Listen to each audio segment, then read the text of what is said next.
My Little Pony Equestria Girls. Through the Mirror by G.M. Berrow. Read by Imogen Church. To all the humans who've ever wondered what it would be like to be a pony. Chapter: The Princess Summit. The castle of the Crystal Empire sparkled brilliantly in the midday sun. Ponies pranced around the kingdom, running their daily errands in the market or playing outside in the gorgeous weather.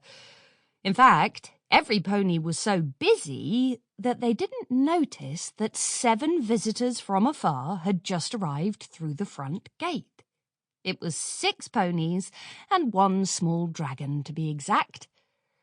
The recently crowned Princess Twilight Sparkle trotted along with her friends, pulling her suitcase behind her and taking in the dazzling scene.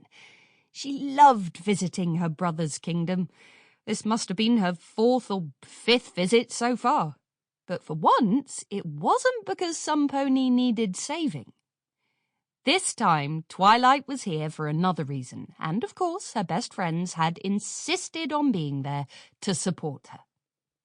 Okay, and maybe to sample a few crystal berry tarts or check out the Equestria Games Stadium if there was time. Either way, it was comforting to have her best ponies there with her.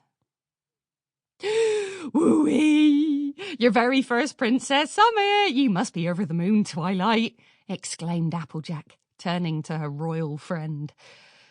Twilight Sparkle had taken up the lead, as royal ponies were known to do. Twilight furrowed her brow in concern and looked back at her crew. Well, I am excited, but to be honest, Twilight stalled, then admitted, I'm a little nervous, too. Twilight hadn't been a princess for very long, after all. Even after everything she'd learned from Princess Cadence and the Crystal Heart spell, she still felt that there was much more to discover every day. Twilight just hoped she would have something to contribute to the Princess Summit. Pinkie Pie trotted up to join them, a wide smile on her face and an extra bounce in her prance. You're just nervous-sighted. Her curly fuchsia mane bounced wildly as she spoke. It's like you want to jump up and down and yell, "Yay me!" She took a soaring leap into the air. A ray of sunlight glinted against her pearly white smile and sparkled. All of a sudden, she became serious and her face fell. But you also want to curl up in a teeny tiny ball and hide at the same time.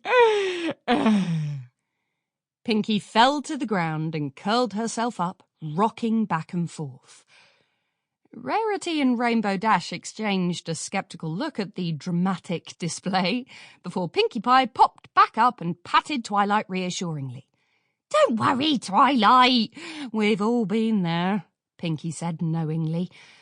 Fluttershy, who had floated into the air for a moment to stretch her pale yellow wings, landed gracefully on the ground. I'm there almost every day, she agreed in her soft voice. Up front, Twilight Sparkle took in her surroundings with just the slightest trace of hesitation. Even though she had visited the Empire several times before, the first glimpse of the Crystal Castle always stirred something inside her. It was just so big and beautiful and intimidating. She took a deep breath and kept walking. Applejack, who was trotting right beside her, noticed Twilight's frown. She was just about to toss a few more comforting words the princess's way when Rarity gasped in shock, stopping all 6 ponies in their tracks. Sample complete. Ready to continue?